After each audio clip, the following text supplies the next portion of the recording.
자, 이번 시간에는 지역사회복지의 추진체계를 보겠습니다. 지역사회복지를 이끌어가는 것은 다른 사회복지 실천과는 달리 전문가 많이 모여서 드는 것이 아니라 지역사회복지라고 하는 것은 전문가의 주도하에 모든 지역 주민들이 힘을 합쳐서 민관 협력 속에서 이끌어지고 있지요. 근데 이 추진을 할 때 보면은 다른 사회복지 실천과는 달리 전문가의 영역보다 비전문가의 영역이 훨씬 더 도드라지게 나타나는 특징이 바로 지역복지에 나오지 않습니까? 그래도 그중에 좀 몇몇 추진 체계를 정리해 보면 첫 번째 사회복지 전담 공무원이 있습니다. 사회복지 전담 공무원이라고 하는 것은 본래는 그 근거법이 사회복지 사업법에 있었습니다. 자, 이렇게 정리를 해 보겠습니다.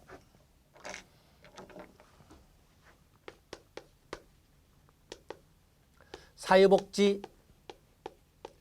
전담 공무원. 자, 사회복지사업법이 개정되면서 근거법령은 이제는 사회복지사업법 아닙니다. 사회보장 급여법에 근거를 하고 있습니다. 법이 바뀌었습니다. 그래서 사회보장 급여의 이용, 제공 및 수급권자 발굴에 관한 법률 이렇게 줄여서 사회보장급여법인데 이제는 사회복지사업법에서 사회보장급여법으로 근거법령이 바뀌었다는 것을 꼭 알아주셔야 됩니다. 사회복지 전담공무원의 배치는 1987년 사회복지 전문요원이 별정직의 지위를 가지고 처음 공공부문에 배치되기 시작합니다. 법적 근거도 없었어요. 그러다가 1992년에 법적 근거를 규정하게 되고 그리고 2000년에 사회복지 전문요원이란 이름이 사회복지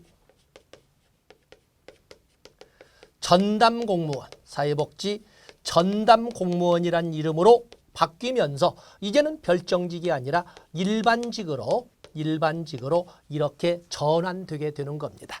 이런 정도를 여러분들이 봐주시면 되고 그에 대한 내용은 가운데 연역으로 정리를 했습니다.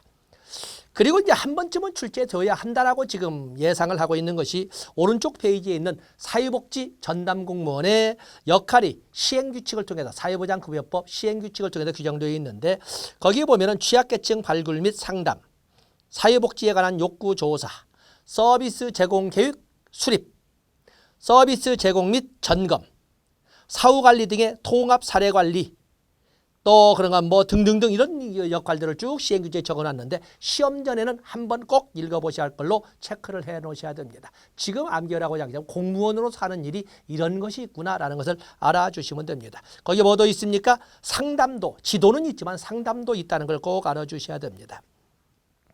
다음에 지역사회 복지계획이 나와 있는데 지역사회 보장계획이 있죠. 지역사회 보장계획의 수립시행도 역시 이것도 법률이 바뀌어서 근거법령은 종래는 사회복지사업법이었습니다만 이제는 사회보장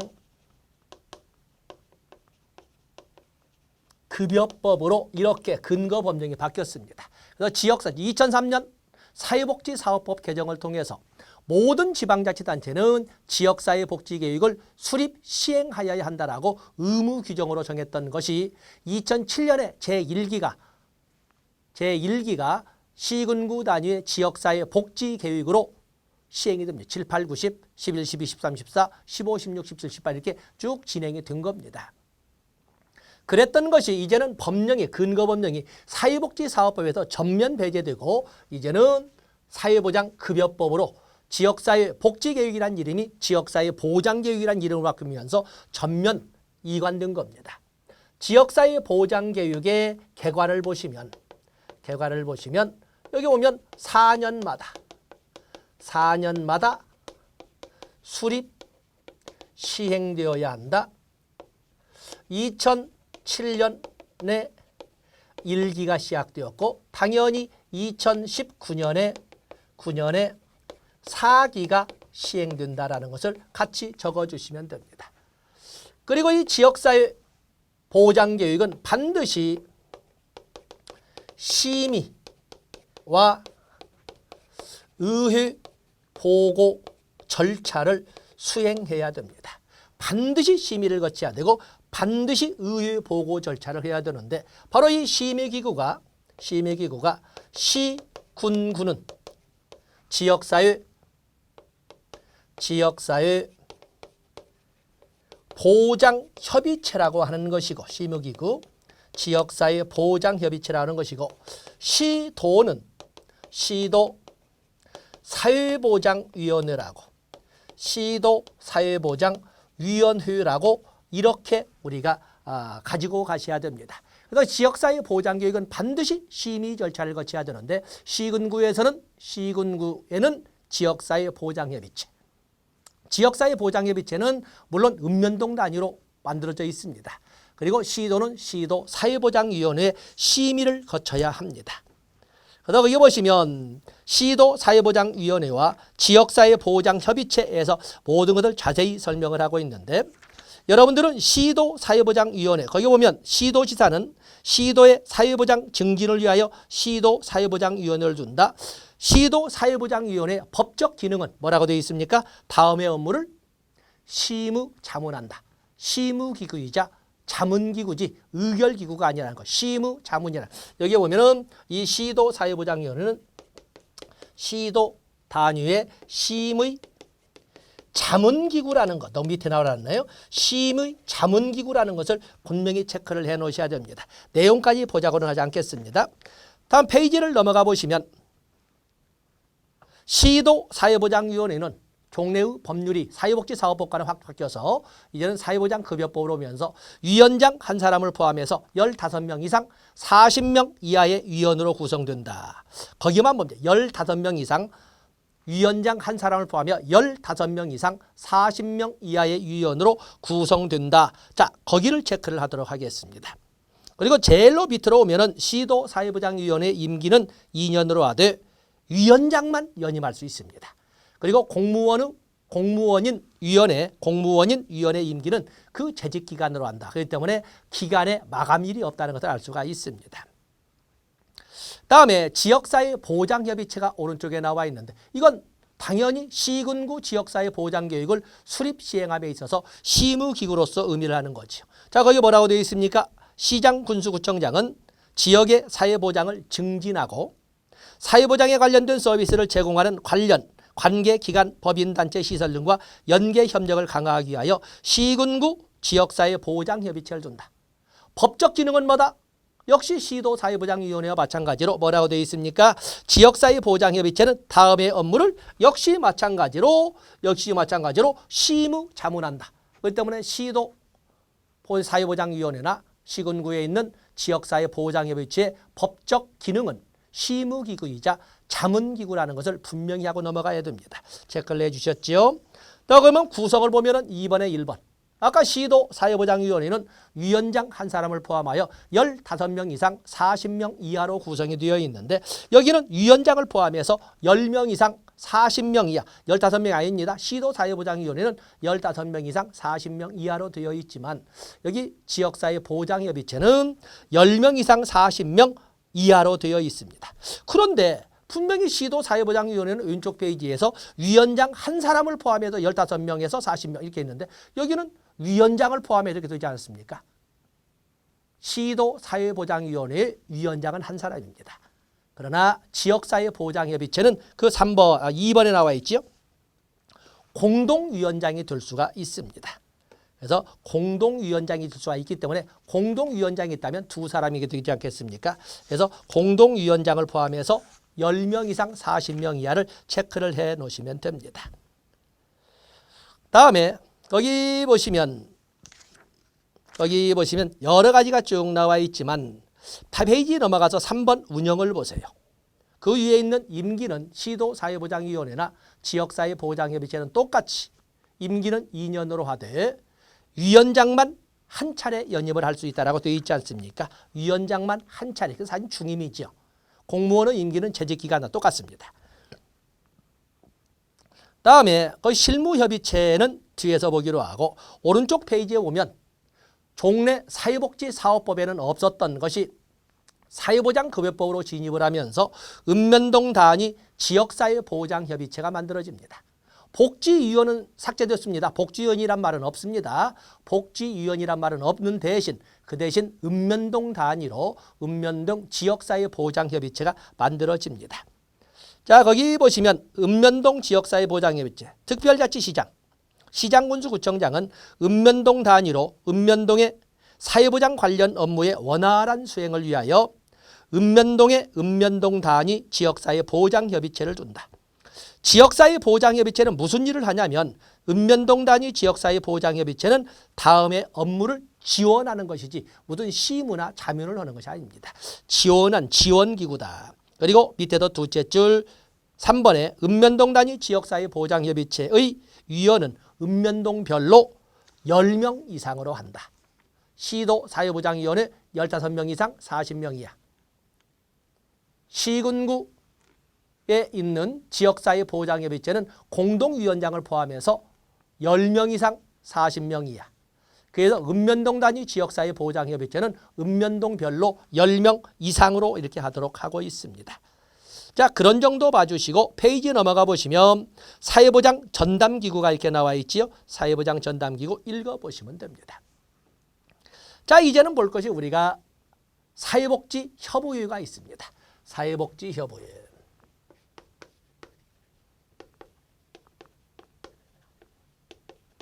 사회복지협의회가 있는데 사회복지협의회는 민간연합체 먼저 근거법도 됐죠. 사회복지협의회의 근거법령은 사회복지협의회의 근거법령은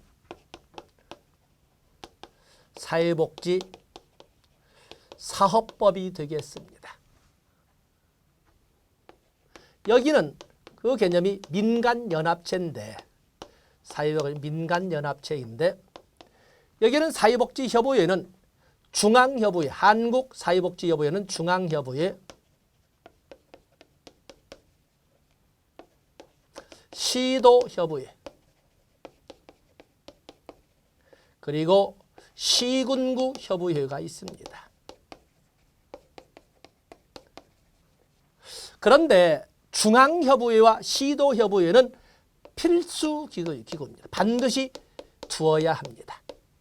민간연합체지만 반드시 중앙협의회와 시도협의회를 두며 시군구협의회는 필요에 따라 둘 수 있는 의무기구가 되겠습니다.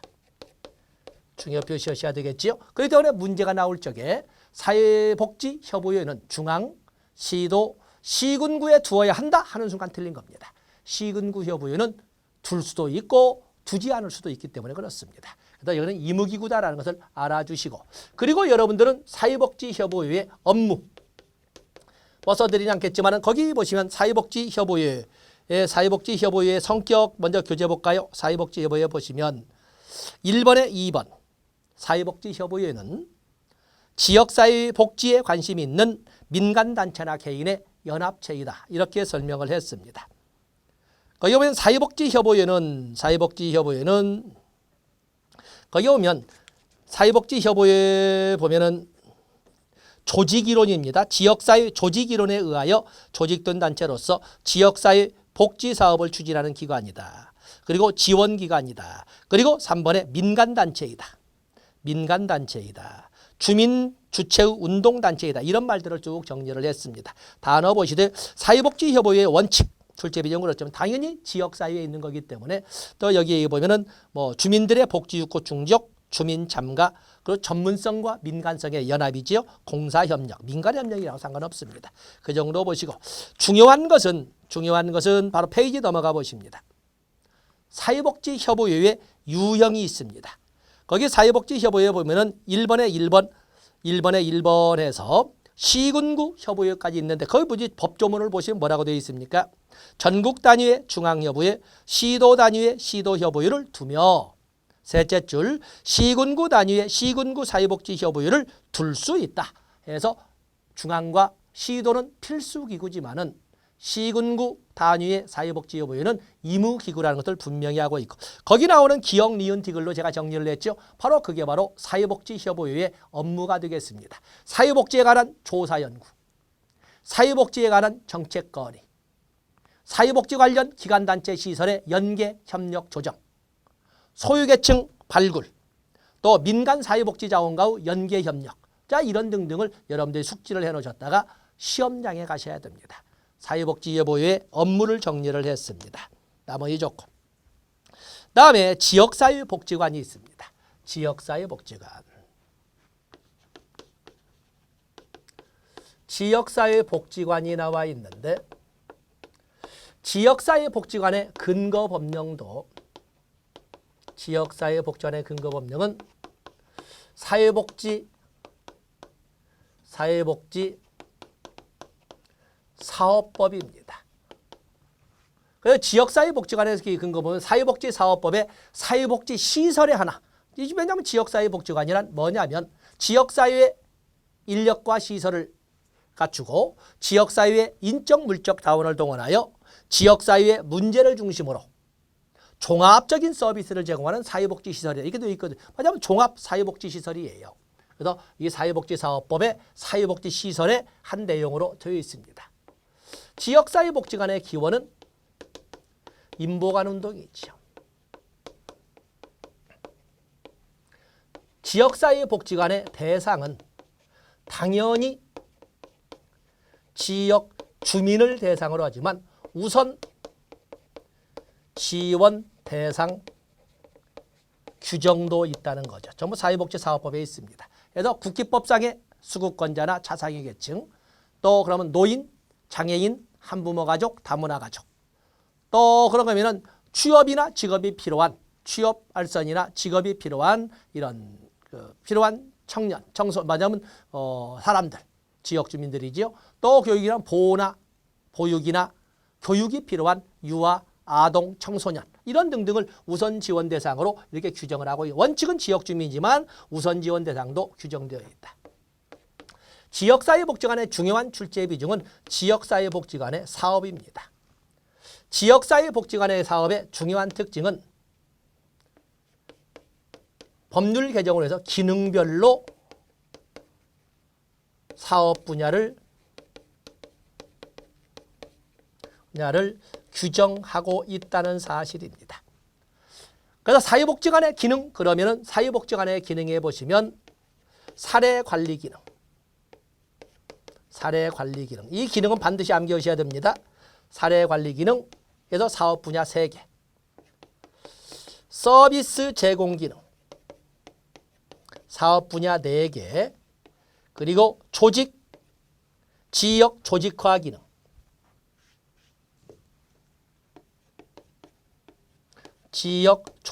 기능, 그래서 사업 분야 3개. 이렇게 먼저 사업을 사업별로 나눈 것이 아니라 기능별로 분류하고 있다는 특징을 가지고 있고 이 3대 기능은 반드시 암기하고 가셔야 됩니다. 시험 전에는 물론 거기에 나와 있는 사례관리 기능으로 사업 분야 3개, 사례 발굴 사업, 사례 개입 사업, 서비스 연계 사업 이 3개도 암기하셔야 되고 또 서비스 제공 기능이 교재를 보세요. 교재에 다 나와 있습니다. 거기 보면은 사회복지관의 정의는 사회복지사업법 정의편의 제2조에 이렇게 나와 있습니다. 사회복지사업의 관리는 당연히 2005년 사회복지가 지방사업으로 이양되면서 사회복지관 관리 주체도 역시 지방자치단체로 넘어온 거죠. 거기 보시면 사회복지관의 사업의 내용과 대상과 내용이 나와 있는데 사업의 대상은 당연히 지역 주민을 원칙으로 하지만 사회복지사업법의 우선 지원 대상도 규정하고 있다는 것을 봐주시면 됩니다. 아까 우리가 읽어본 것처럼 국기법상의 수급자나 차상위 계층, 장애인, 노인, 한부모 가족, 다문화 가족, 직업이나 취업 알선이 필요한 사람, 지역 주민이지요. 또 그러면 소위 보호, 교육이 필요한 유아, 아동, 청소년, 기타 이렇게 해서 사회복지사업법 규정을 적었습니다. 페이지를 넘어가 보시면 사회복지관 사업의 내용은 법률 개정을 통해서 이제는 기능별로 분류하고 있다는 것을 분명히 말씀드렸고 정리를 했습니다. 그 기능에는 3대 기능이 있는데 박스 안에 집어넣습니다. 그래서 사례 관리 기능, 서비스 제공 기능, 지역 조직화 기능으로 3대 기능으로 나누고 기능별로 사업 분야를 3개, 4개, 3개로 이렇게 정리를 했는데 거기를 여러분들이 시험 전에는 가지고 가셔야 됩니다. 다음에 오른쪽에 보시면 5번에 재가복지 봉사센터가 있습니다. 재가복지 봉사센터가 있는데 재가복지 봉사센터는 뭐 개념 재가복지 봉사센터 그래서 재가복지 봉사센터에 대해서 여기에 보면은 지역사회에서 일정한 시설과 전문 인력과 자원봉사자를 가지고 사회복지관과는 달리 여기는 뭐가 들어가 있어요? 자원봉사자도 포함되어 있죠. 그래서 자원봉사자를 갖추고 재가복지 서비스를 제공하는 사회복지 시설을 바로 이렇게 말을 합니다. 그래서 재가복지 봉사센터도 역시 지역복지 실천을 이끌어가는 중요한 한 축을 이루고 있다는 것을 여러분들이 알아주시면 됩니다. 자, 세부 내용 좋습니다. 페이지를 넘어가 보시면 사회복지 공동모금회가 있습니다. 사회복지 공동모금회에 여기 우리가 이 개요를 학적으로 적다 보니까 법령적으로 접근하지 못했는데 여기 보시면 사회복지 공동모금회에 대해서 몇 가지를 좀 적고 또 진도를 나가도록 하겠습니다. 사회복지 공동모금회 법제론적으로 접근하지 않겠지만 개요를 보면 여기는 이 사회복지 공동모금회는 지역사회를 기반으로 줄 바꿔서 전국적 협조를 도모하는 줄 바꿔서 순수 민간운동을 말합니다. 민간운동단체를 말합니다. 효역을 했으니까 이렇게 말을 합니다. 사회복지 공동모금회는 1997년 사회복지 공동모금법이 제정됩니다. 1997년에 사회복지 공동모금법이 제정된 겁니다. 이거에 의해서 16개 시도에 사회복지 공동모금회가 설치가 되는 겁니다. 그렇기 때문에 우리나라의 사회복지 공동모금회는 본래 시도 단위의 16개 시도의 사회복지 공동모금회가 설치되는 겁니다. 그러다가 1999년에 사회복지 공동모금법이 사회복지 공동모금회법으로 개명되면서 개칭 또는 개정되면서 이름이 사회복지 공동모금법에서 사회복지 공동모금회법으로 바뀌면서 이제는 일원화되죠. 이제는 사회복지 공동모금회가 중앙에 하나로 통합이 되고 그리고 16개 시도 단위 지회가 만들어진 겁니다. 그렇기 때문에 우리나라의 사회복지 공동모금회는 본래는 시도 단위로 만들어졌던 것이 97년 법률 제정으로 98년에 만들어졌던 것이 1999년 사회복지 공동모금회법으로 바뀌면서 이제는 단일화되죠. 중앙에 사회복지 공동모금회 하나만 두고 시도 단위에는 지회로 이렇게 설치하게 된 그런 이 개요를 봐주시면 됩니다. 사회복지 공동모금회의 4대 사업 분야는 기획, 홍보, 모금, 배분. 바로 이 4대 사업에 관한 각각의 기획분과위원회에서 기획분과 실행위원회, 홍보분과 실행위원회, 또 모금분과 실행위원회 여기 각각마다 분과 실행위원회를 사회복지 공동모금회에 이렇게 규정을 하고 있습니다. 그래서 여러분들 교재를 보시게 되면 앞에 사회복지 공동모금회 의의를 보시면서 오른쪽 페이지에서는 하단부에 모금회의 업무, 해서 기획 업무, 홍보 업무, 모금 업무, 배분 업무를 여러분들이 액센트를 두고 이렇게 봐주시면 됩니다. 다음에 모금 방법 및 배분 사업이 있는데 모금 사업 및 배분 사업. 여기 보면 배분 사업의 종류가 출제 비중이 가장 높습니다. 배분 사업.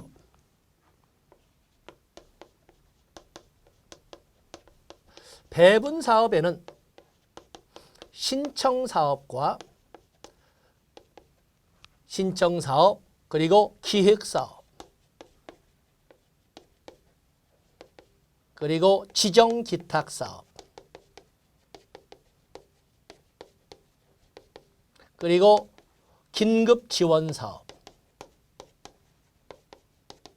이렇게 4개가 있는데 그중에 여러분들은 신청 사업과 기획 사업을 분류해 주셔야 됩니다.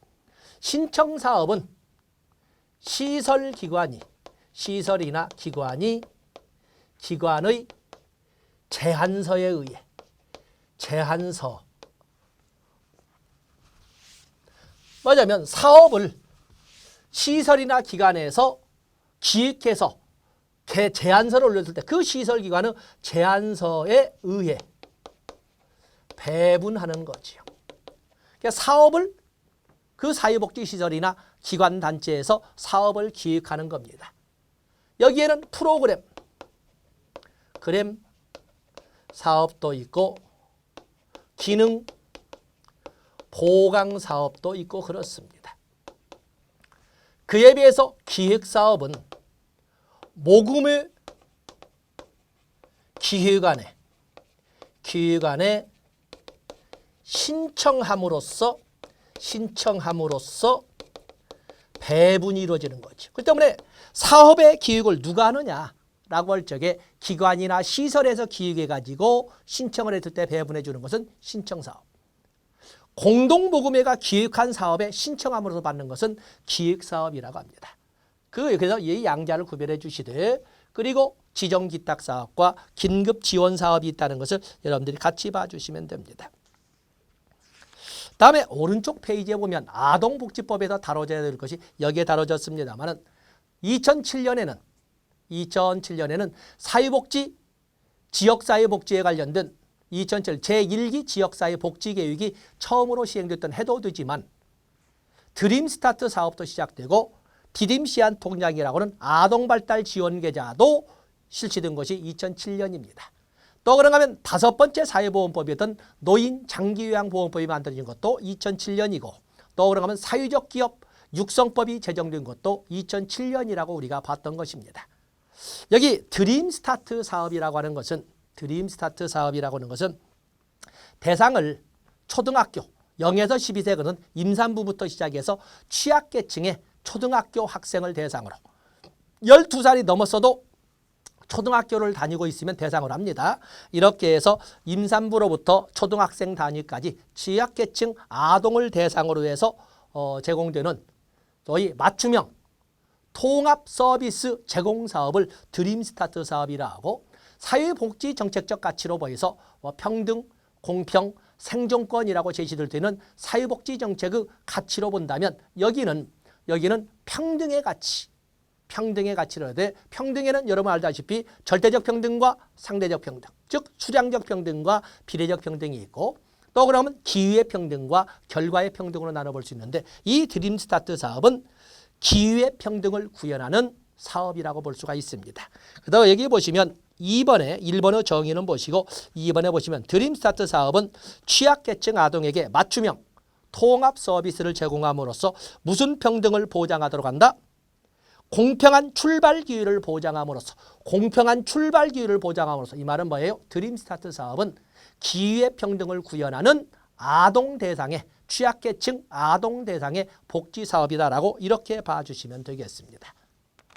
그리고 페이지를 넘어가 보시면 이제는 아동발달 지원 계좌가 나와 있는데 디딤시아 통장이죠. 우리는 아동복지법 규정에 의해서 아동이란 18세 미만을 아동이라고 설명을 하고 있는데 바로 이 18세 미만의 아동이 스스로 아니면 보호자의 후원자의 지원을 받아서 4만 원 이하의 금액을 적립을 하면 지방자치단체에서도 똑같은 금액을 매칭 펀드로 적립해 주면서 적립해 주었다가 나중에 18세가 넘어서 독립할 적에, 물론 법령으로 정해진 범위는 있습니다. 학자금이나 창업자금이나 또는 주택구입자금이나 이런 등등 범위는 정해져 있지만 나중에 18세가 넘어서 독립할 적에 종잣돈으로 쓸 수 있도록 하는 자산 형성 지원 사업을 아동발달 지원계좌 디딤씨앗 통장이라고 합니다. 드림스타트 사업이나 아동발달 지원계좌인 디딤씨앗 통장의 법적 근거는 모두 아동복지법에 규정이 되어 있습니다. 바로 이제 그 내용을 이렇게 적었습니다. 그래서 정의 보시고 그리고 사업 내용을 보시면 조금 전에 설명했던 내용을 줄을 그을 수가 있습니다. 다음에 주민 참여가 우리가 봐야 되는데, 당연히 지역사회 복지는 민간 협력이라고 하는 주민 참여가 되어야 되는데, 많은 주민 참여는 옛날에는 상위의 관과 하부 구조의 민 이렇게 되는데 지금은 대등한 입장의 관민, 민관 이렇게 민이 먹은 민관이라고 하지 않습니까? 이것을 현실화시키는 것이 바로 참여죠.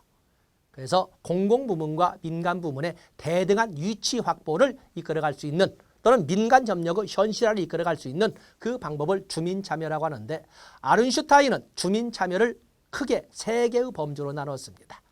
그래서 아른슈타인이 제시한 3개의 범주의 주민참여의 유형을 보시면,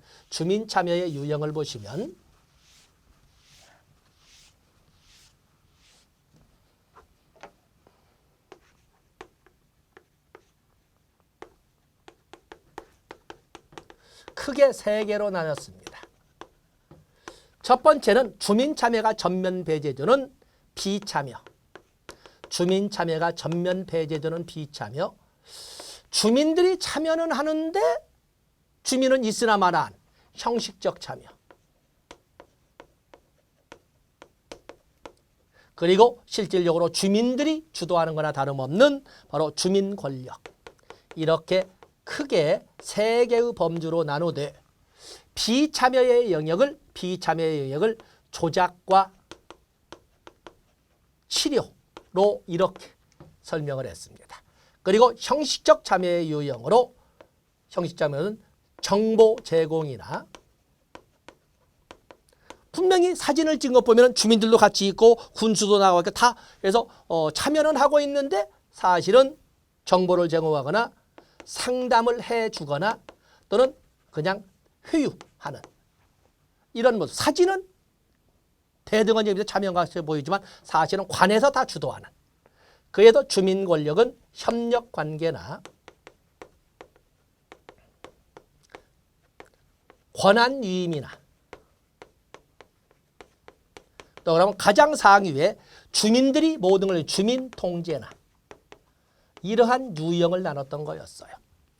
아래는 그렇다 치지만 암기할 적에, 저는 공부할 적에 이 조작과 치료는 조치, 일방적으로 관해서 조치한다 해서 조치라고 이렇게 암기를 했고, 그리고 형식적 참여, 사진은 대등한 입장에 참여해서 같이 하는 것 같지만 사실은 일방적으로 관해서 이끌어가는로서 머리말로 정상회라고 이렇게 암기를 했던 기억을 가지고 있습니다. 그냥 무음이 철자지만은 뭐 모양새는 띄어서 조치, 주민 참여를 배제하는 비참여.